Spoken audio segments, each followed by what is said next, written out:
We're rolling. Welcome back, everybody. All right. Not welcome back, but welcome. Diane Portwood is our guest today. Bear with me while we do a little house cleaning here. We have to give some shout outs. But let's start with the Patreon, which we have 6 podcast patrons now. So thank you, everybody, for supporting the show. Appreciate that. You can become a podcast patron at patreon.com/Jiu Jitsu Dummies. You're also going to be, regardless of the package that you purchase, think of it like this: for every $5 that you donate to the show, you're getting 1 raffle ticket, and we're giving away at least $100 worth of minimum of $100 of some type of jiu-jitsu gear or a prize every single month. Okay, so again, patreon.com/Jiu Jitsu Dummies. We actually, just because it was our inaugural giveaway, we upped November's to $200. Dang. So that was a $200 gift card, a digital gift card to the podcast store, jujitsudummies.shop. And our winner is one of our patrons, our newest patron, Damien Soto. So congratulations, Thanks, Damien. We'll also post on social media probably before he sees the show.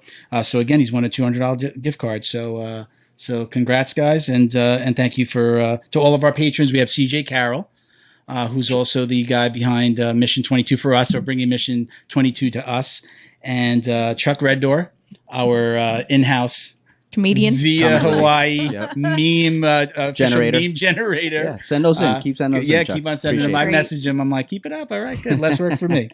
And James Fisher, who, as always, we like to point out, introduced us to Fight Back CBD. So huge thank you to all those guys. We really appreciate you guys. Last episode, we announced our foundation. We started a foundation where we're going to be giving away 1-year scholarships to first responders, veterans, and children in need.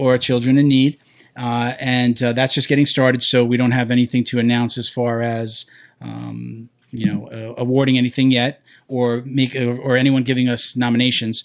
We're going to just keep on posting the GoFundMe for now. It's in the description of the video and the podcast audio, wherever Help support the show. You listen to us. Yeah. So again, thank you for the support. But you can also find us on Instagram for the foundation, specifically at the JJD Foundation. That's on Instagram. On Twitter, we are at the JJ Dummies FDN. And on Facebook, it's just the Jiu Jitsu Dummies Foundation. Okay, so you can find us anyway. If you go anywhere and type in Jiu Jitsu Dummies, you're going to find all this stuff. Okay, so real quick, who used Barebone? Oh man, I love that thing. Love it. That's awesome. Has nothing to do with the fact that they're sponsoring the show. Gets rid of my headaches like that. Which one are you using? I've got both of them. I've got the tin at work, and I keep the other one here, and really at this point carried around with me. I get a lot of headaches right behind the neck. Thanks to my friend Junior over here. Thank you. Hurt my neck again on the other side. So when at work, I get lots of headaches, and it's absolutely work. Fan. You don't have that powerful pungent smell. So I love it. have you used it? Not smelling like Bengay. Did you use it on your hands? You mentioned, right? My knuckles. Yeah, man. Yeah. That's awesome. Jiu-jitsu fingers. How about this one? I don't know if you could see that. Do you see the bruise? Oh, yeah. My finger's back. Can you see it? Nice. Yeah. Can you see the purple in the middle? Yeah, right? I burnt these 2 fingers back on my own knee, kind of like shrimping away from somebody. That's what you get. No, that wasn't you. You can't take credit for that one, though. Okay. All right, so keep Barebone Recovery Gel. Big fans. We love them. Love it. We're going to get more stuff from them to give away. Bareboneusa.com/JJD, or just use code JJD to get 10% off when you order. Again, Bareboneusa.com/JJD. All right. And you can find them on Instagram and Facebook as well they're both at Barebone USA. Ospop is going to give us another shirt to give away to a listener today. Our format again is, listener questions. We answer questions and we get them out some gear. So today it'll be a combination. I always just decide afterwards, but we have 3 questions today from listeners. They'll get some Fight Back CBD or digital gift cards to the podcast store. Again, Ospop. So there's a combination of different things that they might get. On the table, I should go back to the podcast patrons. I got a little care package that I'm putting together. So our first 3 patrons CJ, Chuck, and James are all going to get a rash guard. Those are their rash guards. They're going to get a gi patch. They're going to get some stickers, and we'll see what else. Man, patrons are getting hooked up, man. Yeah, pays to be a patron. You coin that one. Lucky sons of guns. All right, so Ospop, Ospop BJJ on Instagram, Ospop on Twitter, and it's ospop.com. Check them out. Show your support. Again, if we're not supporting these jiu-jitsu companies and BJJ companies, nobody's going to. So, jiu-jitsudummies.shop. That's the old Choke Responsibly store. 10% off with code DummiesPod11.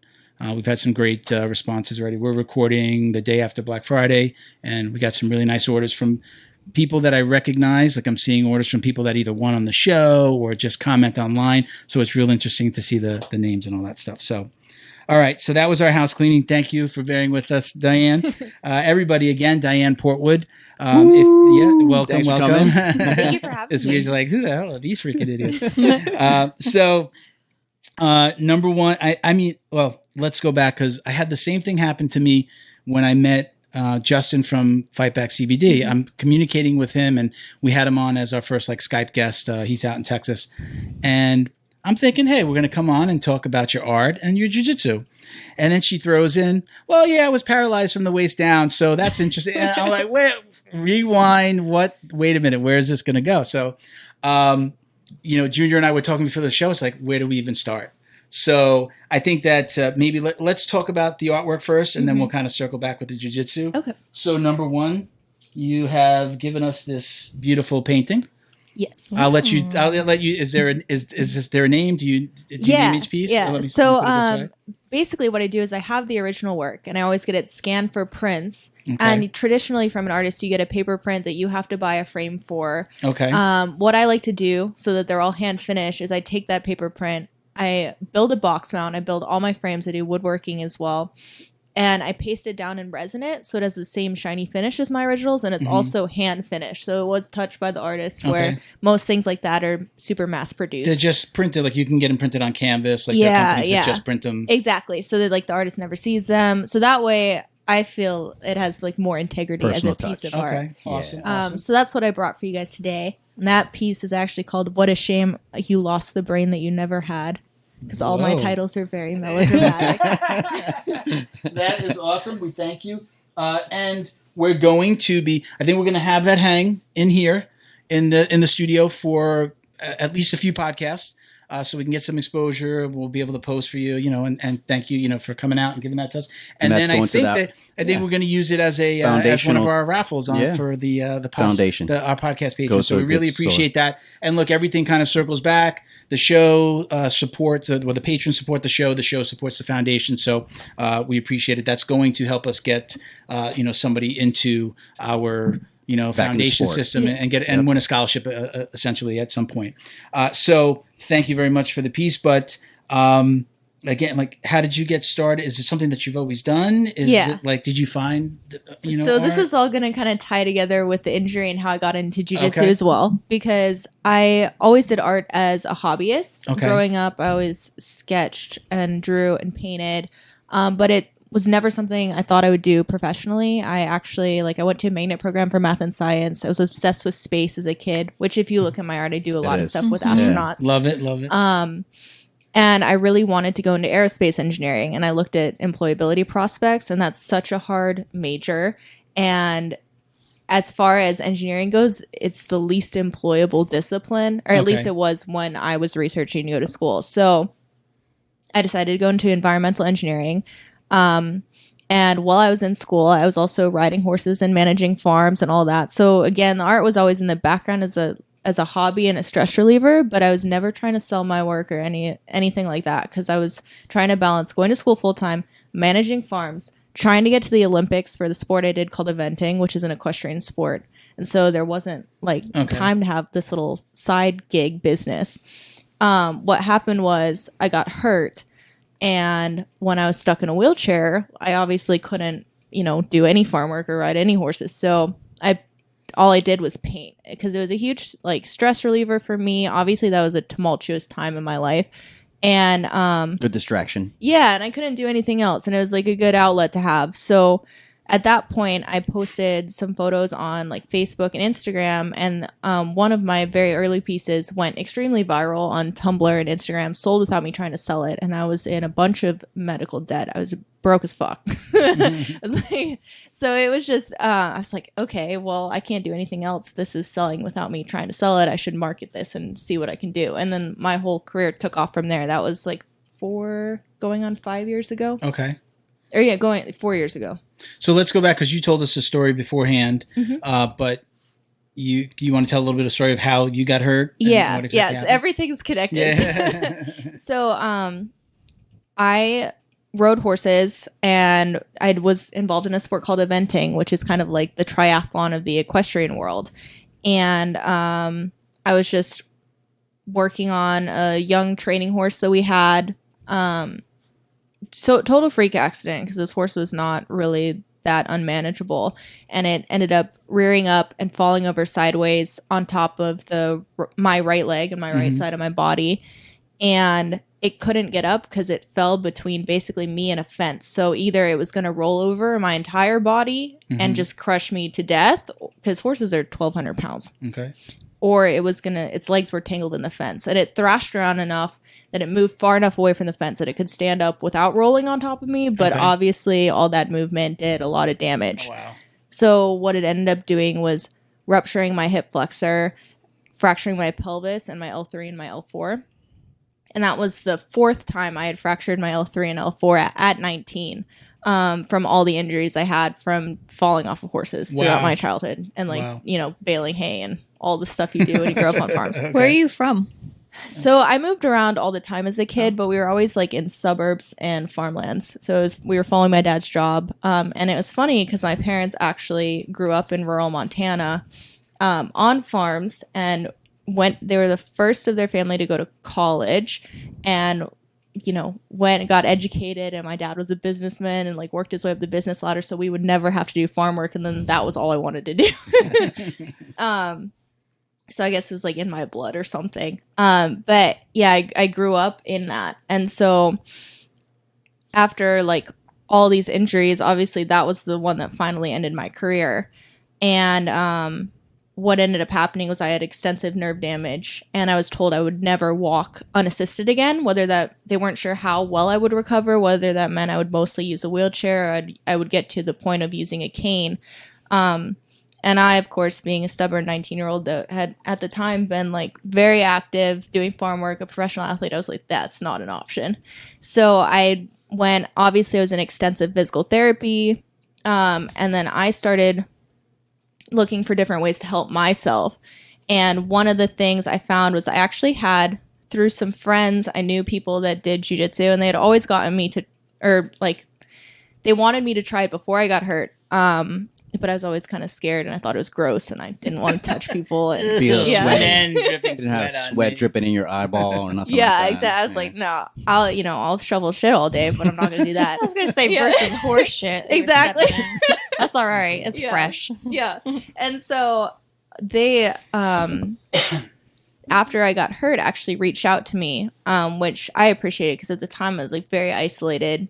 I was just like staying at home being mopey and all that. And Imagine. Could have gone a dark way, right? Could have gone. Exactly. It could have gone really, really poorly. Because I just lived in a mobile home by myself on an 80-acre farm. Like, I didn't have to go see it. You know what I mean? Wow. So they reached out to me, and they're like, hey, we're going to compete up in Jacksonville. I was living in the Ocala, Gainesville area at the time. And we want you to come, like, watch everybody compete. And so I got out of the house, and I went there, and there was a purple belt, and I, to this day, have no idea who this guy is, and maybe people through this podcast will help me figure it out, but he was a veteran who had both his legs blown off in Iraq. He was competing at purple belt and winning, and I saw that, and I was like, okay, he has no legs, and he's doing this. I can have shitty legs and do this. You have no excuse, right? Yeah. At that point in time, it's like opened up your eyes. Yeah. And so I added that to my physical therapy, and I started to like slowly regain balance and movement that I was told I would never have. And so I kept with it. I hated it at first. I really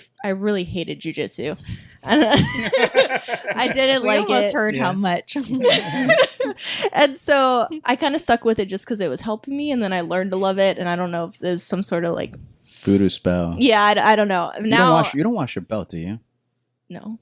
My girl. You took my That's what it that is. was going to be my outro question No, here. no, You ruined no. it See? for me, man. Damn it. Don't wash it ever. You're supposed to wash Doesn't it. matter. But anyway, so wait, listen, let's just jump in here real quick. And I'm sorry, I completely like so excited to have you on. You're good. We didn't go around and introduce ourselves because people listening on the audio only have, they need to put the names with the voices. So go ahead. Hey, Junior, it's Junior. Jiu-Jitsu black belt. Yep. Felipe and Sofia Morante. Fight Sports Coral Springs. Hey, got it right. Chuck, you're not getting me this episode, Chuck. I'm Janet. I'm a blue belt also at Fight Sports under Felipe and Sophia. Milton Campus, purple belt. Fight Sports, Coral Springs. We have a fight back weird thing happening that we forget how to say our own joke. So Fight Sports, Coral Springs, purple belt. Some of the usual suspects. The weirdo behind this whole idea. the usual suspects. Raul and Mauricio will be joining us on the next podcast. Awesome. We're going to do a couple for December and then take a quick break. Also, we forgot to shout out Fight Back CBD. Fight Back. We didn't forget. Janet's got our Fight Back tee on. So Fight Back CBD on Instagram, Fight Back CBD on Facebook, and fightbackcbd.com.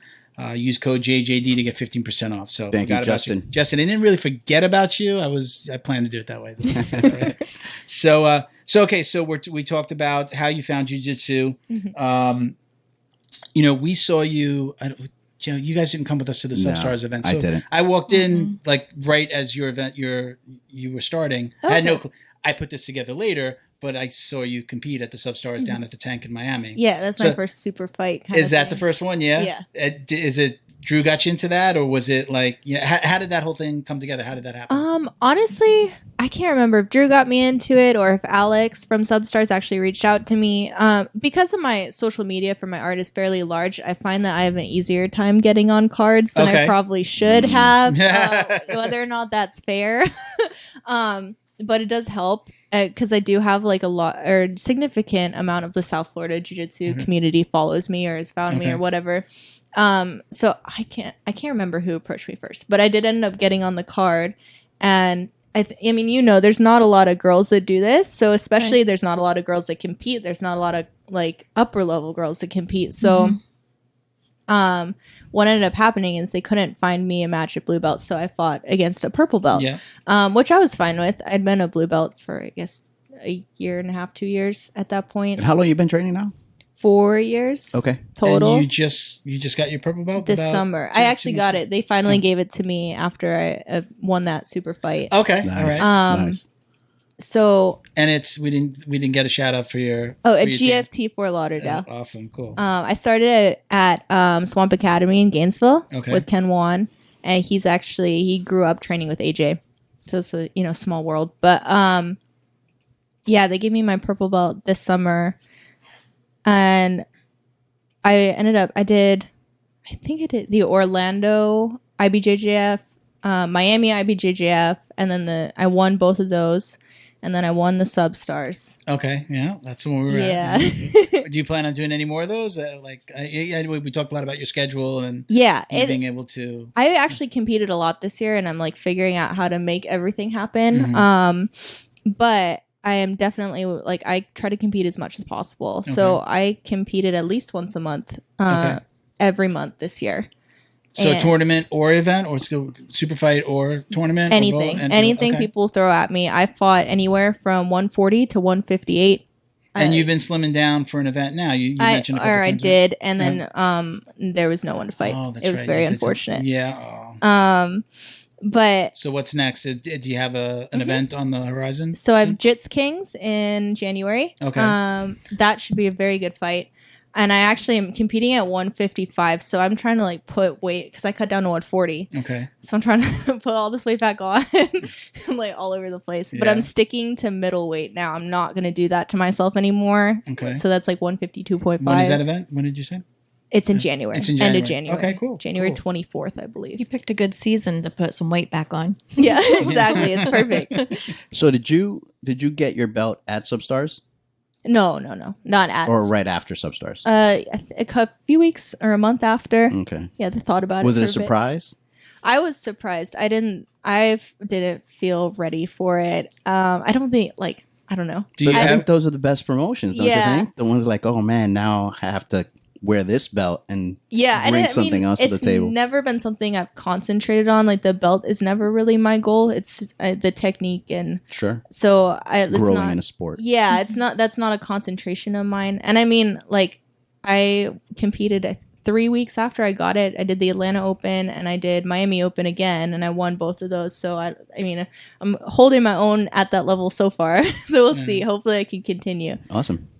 Very cool. Very cool. So let's get into, and we can circle back to some of these conversations, but I think talking to or answering some of our listener questions will kind of bring us around to your own experiences. And, please, we'll learn a little bit more about what you do. So Junior, do you have question number one? Would you like to give a shot at that one? Sure. This is so a lot of what our show does is answer questions for either brand new people getting into the sport or even young kids. We have some kids that are listening. We have Gemma out there. Gemma, what's up? One of our She sent kid us a really listeners. cool video thanking us for saying, she's like, thank you for saying my that's name. awesome. So let me read this question from Alba Anderson. It says, my son is a white belt, 3 stripes, and he grapples with a girl that is really competitive. She usually wins, but lately has been tapping her. He is 12, but his body is changing and is getting stronger. How does he gauge the level of strength to use on her so she doesn't get discouraged? I think a big thing in that is just being aware of. So there's a difference between rolling with someone in a way that's technically difficult and then just being strong. So if he finds that she's just pinned all of the time and has like no opportunity to do anything or execute any sort of movement or like escape or get a better position or, not even just going for submissions, but if she's stuck in, side control the entire time, probably using a bit too much strength. I think that's a pretty good gauge, especially for, kids. Because even to this day, like I'll roll with people from, new giant white belts that are 250 pounds. And if I get inside control and they're just laying on me, there's only so much I can do. And obviously, like I have, a bit of a repertoire now with different things now that I've been doing it long enough. But to me, that would be the point. If she's like stuck in one place the entire roll, probably too much strength. Don't hold people down. Right? Yeah, So if, yeah. if you have a little bit more skill, right, let them transition. Yeah. Let them look for opportunities. Or tell them, hey, just flow. Move from one position to another. Yeah, it's the same thing you would do if you're training with someone that's way lower level. Except if they're a bit higher, you can do all the same techniques. Just don't, use 100% of your actual strength. I think that's really hard for, again, this is the mom asking, but I think it's really hard.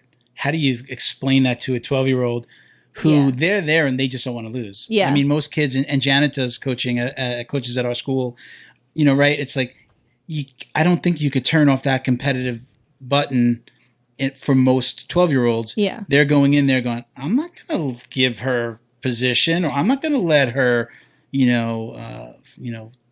roll me, or right. I mean, right. Better than me, right? These kids aren't going to, you could tell them that all you want. It's probably not going to happen. Girls are a little bit more flexible too, especially at that young age. So just because he thinks he's pinning her down, I mean, you don't know. It might be easier for her to escape and get out of something. She's just waiting for him to move. Yeah. I'm just saying, how old is the girl?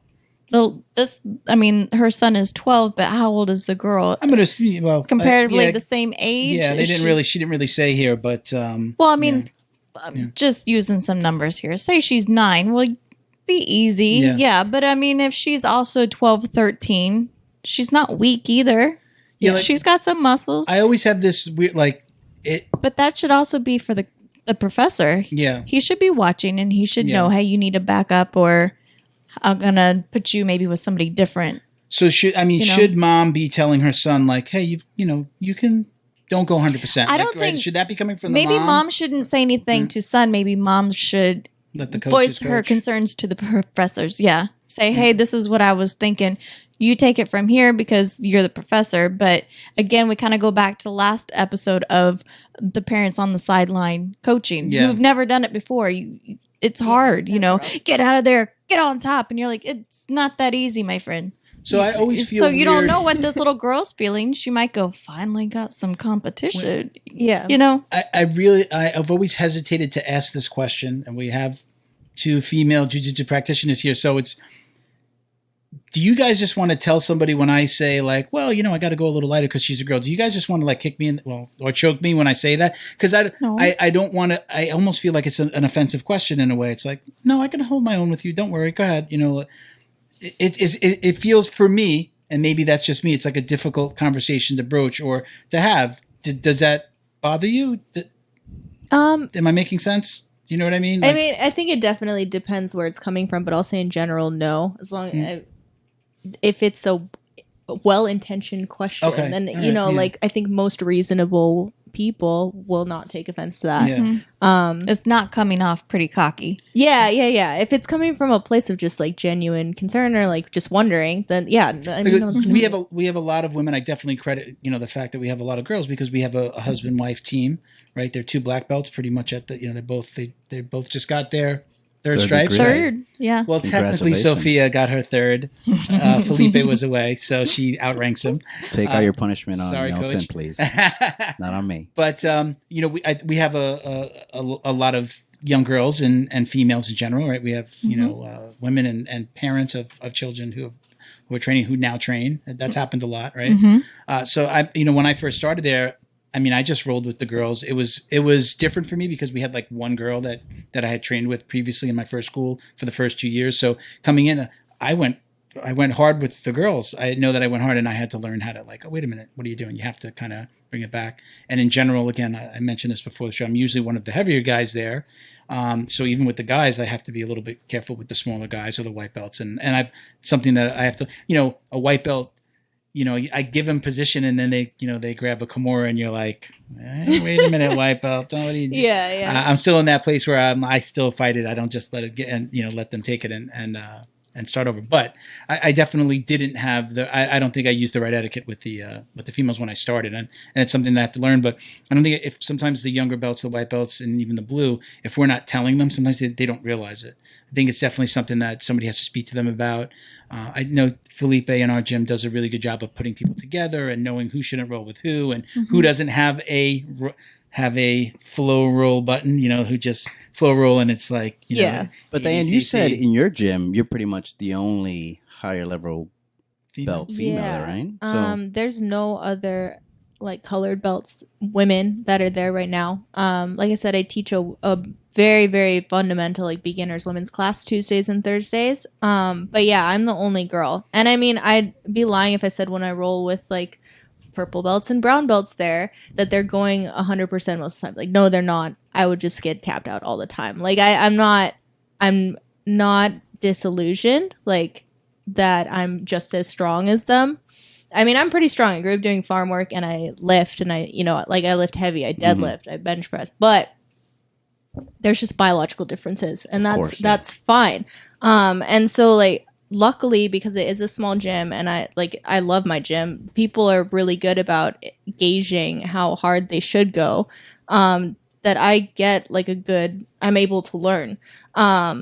And I think it's just a very similar thing to like if you're rolling with a guy who's significantly smaller or less experienced than you, you're not going to just, unless they're maybe being rude or spazzy or whatever, just like smash them, And there are certain days where they do, because like sometimes I deserve it. Sometimes, sometimes I get a little bit too much of an attitude. Just came back from the IBJJF win, feeling too good about myself, So like sometimes I deserve it, and it's fine. But it's not every single roll with every single guy. Like they're going 100% because that I just wouldn't learn anything. I would never like even have a chance to practice certain positions, you know?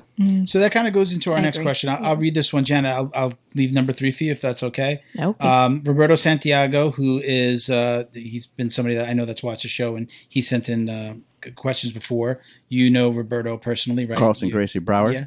Yeah, you've trained with him. He's asked this question a few times, and I think I feel like I know that he's a white belt, and I feel like he's trying to understand how he needs to act a little bit. I'm reading into that question a little bit he's trying to educate himself on how to roll with women a little bit. I think kind of like what I said before is like, nobody really told me. I didn't really roll with women before, and here I go to a school with a bunch of girls, and I'm rolling with girls, and I had to kind of figure out, in my own way, how I should be rolling. So he says, a few women I know are now seeking all women BJJ classes based on either feeling uncomfortable or experiencing inappropriate behavior when rolling with men. What do and don't advice would you give men who are rolling with women?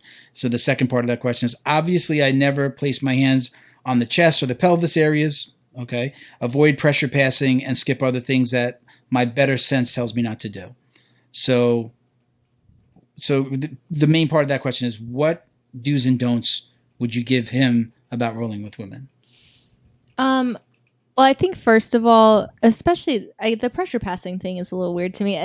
It depends. Are you rolling with like a hobbyist who's like a stay-at-home mom and it is just there to like learn and maybe get some self-defense? Or are you rolling with a competitor that's like regularly going to like, it's wanting to go to worlds? If you're rolling with like a girl that competes, like you need to roll hard with her or she's not going to get the training that she needs. Have you heard of Flo? Flo in our gym, we love her. She is tough, and I roll harder with her than I do with most of the men at her level and below. But don't get me wrong, I think women benefit, again, don't get me wrong, they benefit from having a roll with a guy who might be a little bit heavier, might be a little bit better or higher belted, because they're not, they have to push a little bit harder, especially if you're at the competition level, you have to push. Yeah, you can't just go. So if it's hard because there's no like right answer because it's a nuanced question. But if you're doing a disservice to the women if you don't roll with them at like a moderate level. Again, I think it depends on the girl at your gym. Like a girl that has only done 3 classes probably don't like. Fair enough. Don't rub your elbow like in her neck. Yeah, and make her completely want to leave right then. I think his question too leads to a little bit more about what feels like a more intimate, like I don't want to be careful not to touch your chest. But it is an intimate sport. Yeah. You are right next close to somebody that, especially if it's new, you don't know, is going to happen. Yeah. If it makes you uncomfortable, if it makes him uncomfortable. But then... Janet, you know what? Here's what I think too. I have 2 daughters. So to me, it's like I'm around girls all the time. So it's not a big deal. But how about a guy who hasn't grown up around girls, who's not, or maybe in a professional work environment where he deals only with men. And now this is his first exposure to a female who's wearing a gi and she's wearing physical with someone. Yeah, exactly. Yeah. So I think that's it just depends on how you look at it, right? So are there really, again, I think you kind of said it's a nuanced question. I'm not really sure that there's like great advice of like do's and don'ts. I think it's a little bit more like level related. Like if you're rolling with somebody who competes, roll hard, roll the same. I'm sorry, but if you touch a boob, so what? You hit a boob. Yeah, I mean that's what I the was thing. Like to. you can. There's a very clear difference between someone who's intentionally doing inappropriate behavior. It's jujitsu. Like you end up touching weird parts of people's bodies. Sometimes it happens. Like, like a north-south Kimura. That's not a fun position to be in. It just is. So you don't need to like freak out or make a big deal out of it. Like any reasonable woman will understand whether or not that was an accident. Now, if you're going out there and purposefully groping people, obviously that's a whole you're going to be issue. exposed really quickly. Yeah, and you're not going to have a home in that. In that gym. But like you said, don't make it awkward. Oh, sorry, and keep going. Yeah, exactly. That's all that needs to happen. You mentioned it earlier. What's the creepy stuff? Like people watching you from the outside, like I mean those weren't like jiu-jitsu people. Those are just people that showed up to my gym, and were like had to be told off by guys that train with me, and that's embarrassing. But I have, especially when I first moved down here and was like looking for gyms, you get like people that you go visit and then they DM you on Instagram later and like, especially if it's the coach, like you're like, okay, I can't go back to that gym. That's weird. I've never actually had many experiences in person. It's always been like they found me on Instagram later and They got creepy later. Yeah, because it's easier. I guess they have less of a filter online because it's not in person. Yeah. So I will say, don't like send weird DMs to the girls you train with. Like, Don't do that. yeah, don't do that. I've never done that. Much more bold online. Yes, people are much bolder online. I've had a few weird experiences at competitions, but never like people that I know. It's always just kind of, and I don't even know if those were jiu-jitsu people. They might have just been like friends of jiu-jitsu. I have no idea. And at the, on the other side of this, if it makes you feel uncomfortable, don't roll. Don't roll with women. Roberto, don't roll until you feel more comfortable. Because I think as you get older in this sport, you're going to understand what you can and can't do, and you have a little bit more control. Again, I know Roberto's a white belt, so he's relatively new to this. I know that he's also trained other martial arts in the past. But I think my best advice to him would be, okay, maybe don't roll with women if it's a concern for you. Maybe he's just asking the question in general, but just don't roll with the women till you feel a little bit more comfortable, and you kind of start to learn, okay, this is what I can do, this is what I can't do. I definitely don't go north-south on a girl, but I have. I have. Wow. North. Keep it. Here's what I'm saying. While rolling. I'll break that for you. It's like I don't take it easy with Sophia.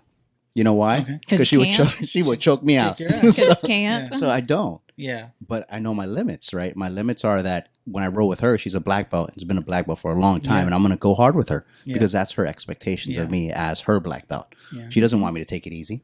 I think that feeling just essentially, like for me, I mean, it's gone away. I've asked those questions, like what makes people feel comfortable or uncomfortable. But I think at some point, it's like I forget. It's like, you want to roll? Let's roll. I don't, I know I'm also not gonna do a knee on neck on one of my, maybe Flo. but I'm not doing that to Janet. I'm not doing that. Well, to but any other girls. than accidentally touching a female, what is his hang up? If he has anything else, is there something to? Is he afraid of maybe getting in a bad position? Like an ego trip of some sort? If you make in the it context creepy, of this right? question, If you I don't make think it so. creepy, it's going to be creepy, right? It's like I'm not purposely, trying to touch you. It's just that's the way. That's a sport, like you said. It's an intimate just sport. very close contact. That's all. Right. So I guess in the end, I would, don't roll with women if you feel uncomfortable. There'll come a point where you're just not going to care. I think there's also that element of too, like we know each other so well now that it's not a big deal. You're We right. train. Janet's husband is usually standing. He's rolling 10 feet away. Like nobody's going to get intentionally creepy. And it's not like women, female jiu-jitsu players are unicorns, right? There's few, but you're going to bump into them. But what are the chances that he's going to roll with a female? I think we have a lot of females in our gym. So I guess for me now, it's just like, it's just normal. There's no weirdness to it. Yeah. I do like that we started some female, and you mentioned yourself, Diane, that you're coaching Tuesday, Thursday nights. Tuesday, Thursdays, you do an all female basics. I know that on Tuesday and Thursdays we've also kind of split off. Yeah. We split the mat in half, and it's just like all girls. I really like it, and I like seeing it because we do have a lot of younger girls that are just hitting, I guess, that 16-year-old mark where they're going to the adults classes, and here are these big ass sweaty guys, like I think that's a little intimidating. I think that's great for that as a continuation. They came from the kids classes and now they're going into, some of those girls still train with us, but some of those, stick to the old girls classes on Tuesday, Thursday. Right. Mm-hmm. I don't know if you have anything to add to that. It's working out pretty well, right? I mean, if the girls like it, it's just a different type of training. Yeah. And some of us, Flo and I, we've been blue belts for a while now. And then some of them are fourth class in. It's just kind of fundamentals. Yeah. But it's good to always be reminded as no matter what belt, go back to the basics. Okay. Yeah. So let's go on to the next question. Do you have it over there? Number 3? Yeah. So this is from Andrew Donaldson from Triple Crown MMA in Florence, Kentucky. Are you from Kentucky? I am not from Kentucky. Where are you from? I'm from Kansas. Kansas. I knew it was a couple with a K. more states in.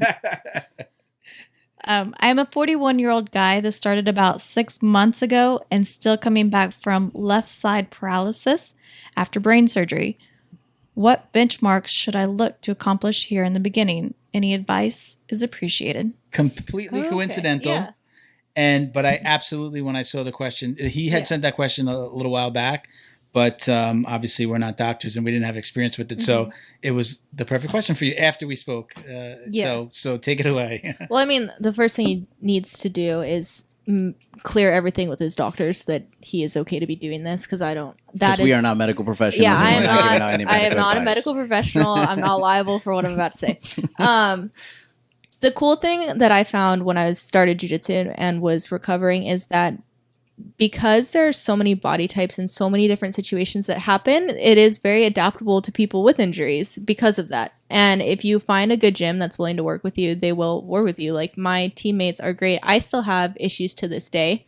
I can't feel pain in my feet, so foot locks for me are very dangerous because I don't know when I'm getting hurt and when I'm not. I have fairly significant balance issues still, so wrestling's really hard for me. So if I have a question that isn't relevant to the rest of the class because no one else has these issues, I'll ask it out, after class, and they're like, I have people that'll work with me. And if you find a good gym community, they'll do the same thing for you.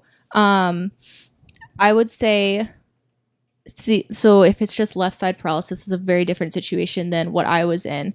But you just have to, you can't expect miracles to happen. You have to take it one day at a time. Like, everything that happened for me, I'm still recovering. I still am on a slew of medications. I still am in physical therapy, and I will be for the rest of my life.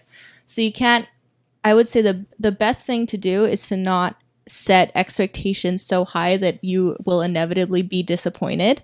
Because it's not a miracle cure, but it is a great physical activity to do that is adaptable for the condition you have. I would say more so than a lot of other sports. Do you credit jiu-jitsu with a, kind of the lion's share of your recovery? Did it help? Was it, I would think the mental side of it too, being able to get rid of that frustration and that stress of what you're going through. Now you get to choke somebody and get that out. I would say I don't know if I can actually credit it to my recovery, because also the other thing is doctors are going to give you generally worst case scenario prognosis, just so, again, it's better to do to recover further than you thought you would than for a doctor to be like, oh, you're going to be fine, and then you're in a wheelchair for the rest of your life. So I can't say, and neither really can my doctors. They've actually done some case studies on me because they're not sure why I recovered as well as I did, because I should not have. But I think the big thing for me was, like you said, the mental part of it, because that was a really rough time in my life. I was isolated from my family as well, so I really didn't have anyone. And the gym becomes your community. You make friends, and some of my best friends are people I've met through jiu-jitsu that even I don't live in Gainesville anymore, but we visit with each other multiple times a year. And I think that the community portion of it was so healthy for me at that time that's I really credit it to keeping me motivated your morale. to continue with my physical therapy and not give up on getting better and things like that. Okay, awesome. Do you feel now when you train that there's certain positions you need to be more careful of? Stand up is hard. I am more likely to get hurt because I don't have full awareness of, first of all, where my legs are. So spatial awareness, when you raise your leg and you can tell where it is in the air. I don't have that as much with my legs, so I don't fall super well. And then, like I said, the whole foot lock thing is so foreign to me because I have to see where my foot is, because I just feel pressure. I don't really feel pain, and I don't feel And you feel the pain, it's too late already, especially with foot locks, ankle locks, and that stuff. I feel a little bit of joint pain, but I've stepped on glass before and I had not known it because sharp pains I don't really feel anymore. So I just have to be super, super careful there, because I have actually broken my ankle once in a straight ankle because I didn't realize how bad the nerve damage was. It was actually the night I got my blue belt. And I woke up the next morning and my foot was giant and purple, and I still didn't feel any pain, but it was wobbly. I couldn't I didn't have I couldn't put weight on it because it wasn't stable, and it turned out I had a 3rd degree sprain. Wow. I'm assuming your teammates, guys that you roll with constantly or train with on a regular, understand. Yeah, they know. And also no one should ever rip footlocks when you're training. Competition is a different thing. Like, I understand when I compete, I'm putting myself in a situation where I can get hurt, and that's for anyone, whether or not you have other like issues. When you're training, like, you shouldn't. It's just so easy for those to go bad quickly that you shouldn't rip them anyway. So I've never had an issue with it, even at other gyms, just because usually once people grab some sort of like heel hook or whatever, they kind of like look at you. They're like, hey. Generally, if they're not a dick, you know. Right. So that's not been an issue in training. Do you guys have a rule? I don't know if I'm asking like a behind the scenes question, but do you guys have like a rule of no footlocks at a certain level? Like you don't have usually not having a white belt come in and like, you know. I mean, they're not really, like, but no rule set in stone to. Like, not really set in stone. It just depends on what their goals are and like what they're trying to do, and then also, like I was saying to you guys, I think before we were recording, most of the people in my gym are like purple belt and up anyway. We have like a bigger group of blue belts now, but very few white belts right now. So it's not really an issue anyway. So tell us again where you're at. You're at GFT, right? Yeah. GFT where? Shout out your gym. In Fort Lauderdale. GFT Fort Lauderdale. It's BJJ with AJ. AJ Sousa, right? Yeah. Okay. Yeah. I know that you guys, I'm not sure how much you know about this. I know that you spoke to Thru about it a little bit because you also talked to Mission 22. You guys are officially like a Mission 22 gym now. Do you know anything about that? Do you guys talk about it there? Yeah, I know a little bit about that, but Thru heads that. And then Substars is involved with that as well. Okay. So I know about that, you know, through them. So basically, like if somebody can go to the school. Again, I'm not sure 100% how it works, but you can mention Mission 22. Like they're an official Mission 22 school. Correct. I was Mission 22. There's certain things that they pay have for to like happen. 3 months of training. training. Things that need to happen. You know, the veteran needs to be vetted, right? Make sure he's got all his credentials and he qualifies for the program. But yeah, it's a great program where they can get the training with a great group of guys, sponsored by Mission 22. Awesome. I mean, it's, you know, similar to what we're trying to do, but you know, we love shouting them out, and that was part of again, one of our podcast patrons was like, you don't have to shout me out, shout out them. So we shout out him, CJ Carroll and Mission 22 every chance we get. So all right, so we're gonna go. I think you need to hit it with the bonus questions. I'm gonna hit it with the bonus questions. Yeah. A little speed round. So we have these 4 questions that we ask. These are evolving. Junior's ruined my "Do you wash your belt?" question already. So but we already know. We know. So we're going to ask you 3 questions, and these are just kind of some basics. You know, we've all answered these at some point. Okay, so if you could go back in time, what would you tell the white belt you, the moment before you stepped on the mat? What would you go tell yourself? Definitely. Mine's a little different because I started off very injured, but not to get as frustrated as I used to get when I couldn't do things. And I think even if you're just a normal person, you're not injured, you have that like white belt frustration of like, oh, I don't understand anything. But that was like, it was so much worse for me because I like came from being a professional athlete and like a farm worker, so very active, to like not being able to do basic athletic movements. So I would say, as hard as it was, like I needed to have a better attitude and not be so frustrated all the time. Okay. All right. Good answer. Great. So our next question, again, this is a little bit of a speed round. So what is your ultimate goal other than achieving the rank of black belt? What's your ultimate goal in jiu-jitsu? Is there a goal? Yeah, I would really like to just see how far I can go in the competition realm. There are some questions as far as my future within jiu-jitsu because my injuries are technically degenerative. So my thing is like I want to compete as much as possible now while I can and just see how far I can go with the injuries I have. Because like I like that when I compete, I'm not getting special treatment. I do worry like my teammates with certain things are like, oh, she's a girl and she's like halfway crippled. Now I gotta go easier. But in competition, it's like I know where I stand because no one's taking it easy on me there. So like just see how far I can get in that world. Do you use any, I mean, we have Fightback CBD as a sponsor. Do you use anything for recovery aside? Because I had a heart attack a few years ago and I'm on a ton of medication and I recently found out like I need to talk to my cardiologist about the CBD. So I stopped using it. I have an appointment in January. So hopefully I'll get the okay. But do you use anything for recovery outside of like the meds that you have to take that relate to your paralysis? For me, for pain management, I use I wouldn't say a lot, because I'm like a lightweight with that thing, so I have to be careful. But I do use like a lot of like medical marijuana, but I use stuff with THC as well. I find that edibles really help me. More so than like the CBD oils that I've tried. Yeah. I need to experiment a lot more with that because I haven't tried. They're all different, and so I haven't tried very many brands. But that's something I'm like experimenting with right now. Okay. All right. Very cool.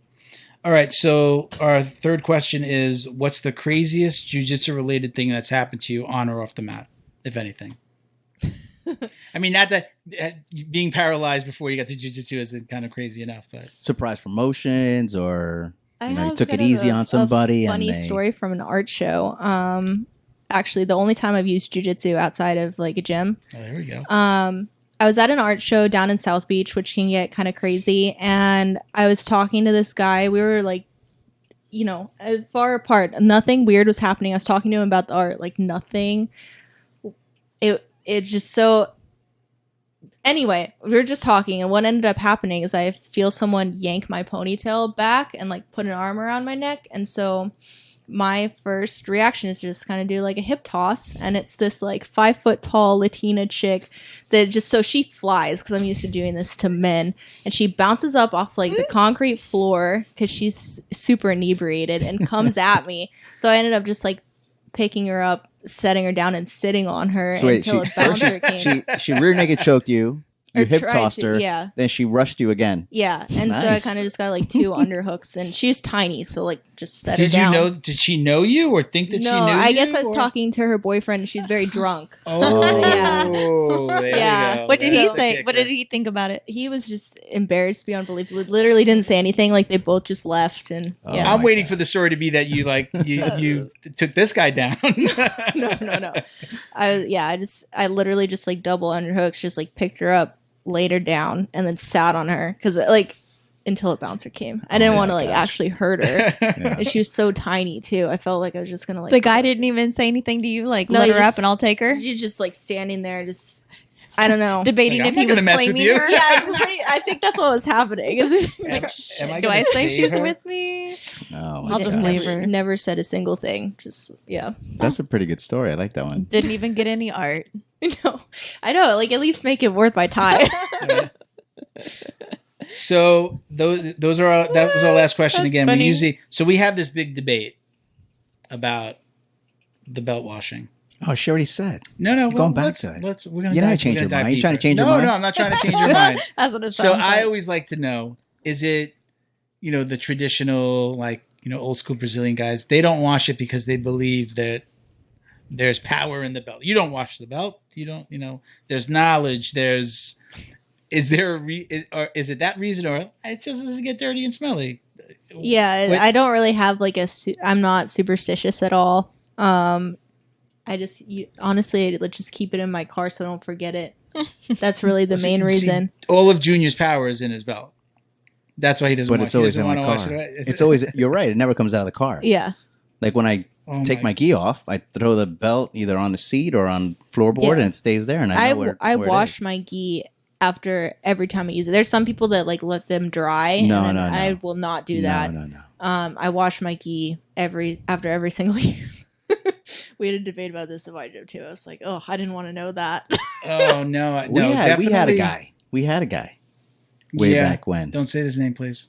Steve. He listens. Hey, that's dirty, Lo. Bo, you have to edit that out. He's a listener. We love you, Steve. There has been at least one guy who Say it again. rolls it up and ties it and puts it in his trunk, and that's unsatisfactory there. But are you sure it's a guy? Yeah. Okay. I mean, the person that I know that did it. That's a little bit too much. I mean, it gets a little. I have plenty of gis. I'm always with a fresh gi. I understand if somebody's like rushed, but you absolutely can't wear you can't wear that, especially if you rolled it up. Especially if you didn't in the trunk in South Florida. I mean, even when it's cold, it's hot. Even when it's cold, the trunk is going to be pretty hot for at least a portion of the day, and it hasn't.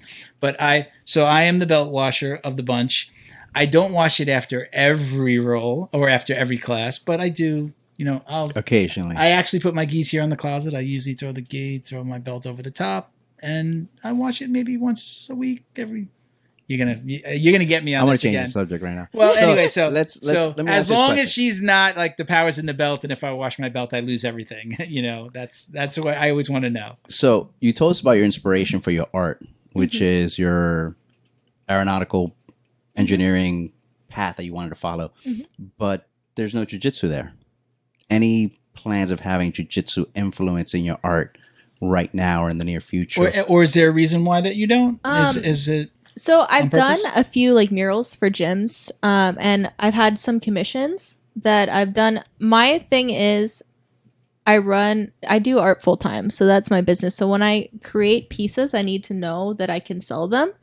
And the art and jiu-jitsu communities, there's like almost no overlap. So generally, like if a jiu-jitsu guy sees like a nice new gi or a nice jiu-jitsu painting, they're gonna buy the gi. You know what I mean? You already know. Like, Especially Black Friday. What? So like my thing is it's not that marketable. If someone wants to commission like a jiu-jitsu painting, totally down. I would love to do that. But yeah, it's just not that marketable. Gotcha. Makes sense. That makes perfect sense. Yeah, I've owned Choke Responsibly for some time, and I always tell people like, there's not a lot of money in jiu-jitsu. Everybody, because so many companies give stuff away, and because there's so many specifically apparel companies, there's not a lot of money. So everybody thinks you're getting rich off of selling T-shirts when they see your stuff online, but there's just not a lot of money. So yes, I could imagine like somebody's not spending a few $100s on a. Yeah, and then when you tell, it's not even like a few $100s. My originals generally sell for between like $2,500 and like $12,000. Oh wow! The prints are different, so that's why I offer them. So it's like a lower priced item that's more accessible to more people. But yeah, it's like we love jiu-jitsu, but I don't think a jiu-jitsu person's gonna spend that much money on a painting. Yeah, no, I got you. So your Instagram is at Diane Portwood is my name. And now I say that now to say people have to go check out what you do. And could you explain, like, you have the LED, right? LED and neon. So that, I mean, those are actual lights, right? That's really so that cool looking. they have to be plugged in. That's got to be plugged in. So they're battery powered and they okay. can be plugged in. Okay. So people really need to go check this out because it's a very unique way of doing it. Did you, again, I looked at some of your posting, and was that something kind of like you stepped into and you're realizing that it became popular? Like, is there, what give me like the history of the LED, and was it just like a test? So with that, it's like I grew up doing farm work, so I'm super handy. Like I've done basic electrical work, I've done woodworking, I've done basic plumbing. Like I can do, in the relationship, I'm the one that fixes the car in the house. So it just came about very naturally in that I build all my panels myself out of wood, which makes it super easy to install things. And yeah, it's just something I wanted to experiment with because I already had background knowledge of how to do it. Okay. And I started adding LED and neon fixtures, and people, it's like moths to a light bulb. It's like people love them. I mean, to me, they look amazing. Again, I encourage everyone to go onto your Instagram and check it out. Just Instagram? Do you have any other handles that you want to share? Just Instagram and my website, which is just DianePortwoodArts.com. Okay. And again, so when you do a print like you gave us, let's show it to everybody. So you're not doing the old upload my artwork here and some company just mass produces it. You don't have anything like that. Everything would be You're touching everything, even your prints. From like the box mount, the wooden box panel that it's on, I make that myself. I basically do everything but cut down the tree. It's all like hand signed, number dated on the back, wired by me, pasted down, resin by me. And this one is called "What a Shame You've Lost the Brain That You Never Had." Mm-hmm. And if you're just listening to the podcast, it's a skull that's like exploding with spray paint. Yeah. That's actually a song lyric by the 1975. So a lot of my paintings, the ideas come from music. And so I like to use a lyric from the song as the title when that happens. Very cool. And we appreciate you donating that. So again, what we're going to do with the piece that you gave us is we're going to have that as part of one of our Patreon giveaways. So get onto patreon.com/Jiu Jitsu Dummies, become a patron. You've got $5, $10, $15, $25, $50 packages that are available. You get shout outs on the show. You get coupon codes for gear from Choke Responsibly or really jujitsudummies.shop now. So we're going to put it to good use. We're going to use it to increase our Patreon program, which again is what's helping move the foundation forward. So we really appreciate you participating in that. We'll let you know how that goes. We'll have it hang here for a little while though, and make sure that we get a little attention for you. So again, we appreciate you coming on. I'm going to do just a little housekeeping here on the way out. So.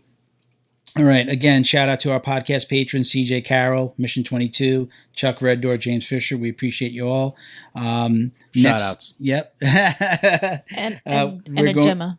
And Gemma. We can't forget about Gemma. Gemma Goff, thank you very much for listening.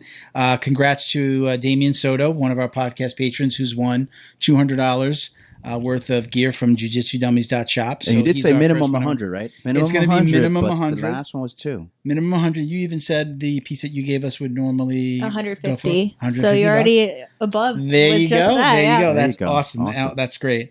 If you want to donate to the show and to the foundation, we're starting with the GoFundMe. So check out the description in the YouTube video, the description on your favorite podcast app. If you scroll down or scroll sideways or click on the icon, you're going to see a description of the show. That specific episode, we put links to everything in the description.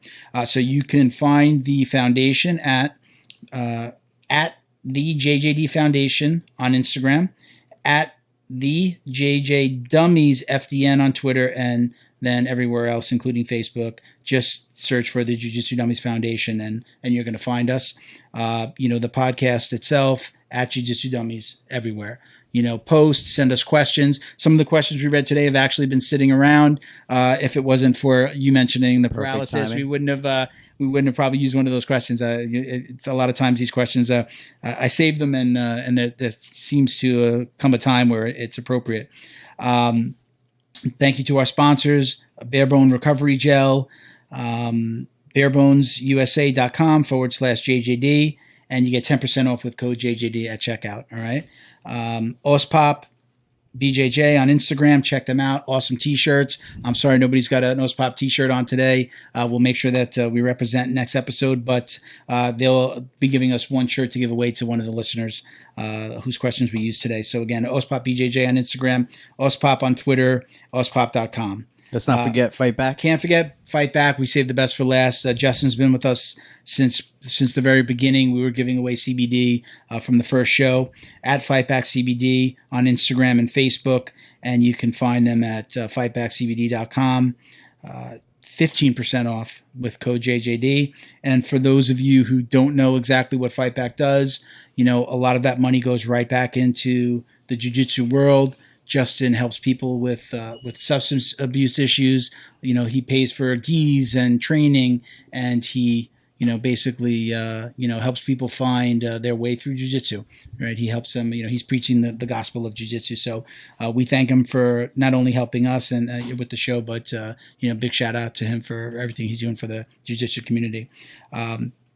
Last but not least, again, Choke Responsibly is now jujitsudummies.shop, and you can get 10% off with code DummiesPod11.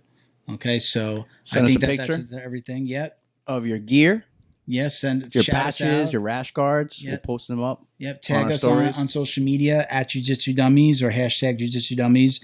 We love reposting. We'll get you some shout outs. We just did a caption contest. So somebody just won, we posted yesterday, they won a $25 gift code to the shop, to the podcast shop. So tag us and to our guests. Yeah. Want a final shout out to your gym? You want to give any shout outs? You want to say hello to anybody or give any shout outs? Yes. Obviously my gym, GFT Fort Lauderdale with AJ. And then that's about it. No favorite trading partners, right? We're not covering that, right? Drew, you're not the favorite. Drew, don't throw that question out. Thank you to Drew. Drew Phoenix, who was a guest on, I think, episode 4 or 5, who mentioned you to me shortly after the podcast, says you have to have Diane on. She's a very interesting character, and you have been. Thank you so much. We appreciate, again, the artwork, but we'll close out with saying, even though Diane does not wash her belt, wash your gi and wash your belt. Haters gonna hate. Thank you, guys. Famous line. Thank you guys for listening. Take care. Bye-bye. Bye.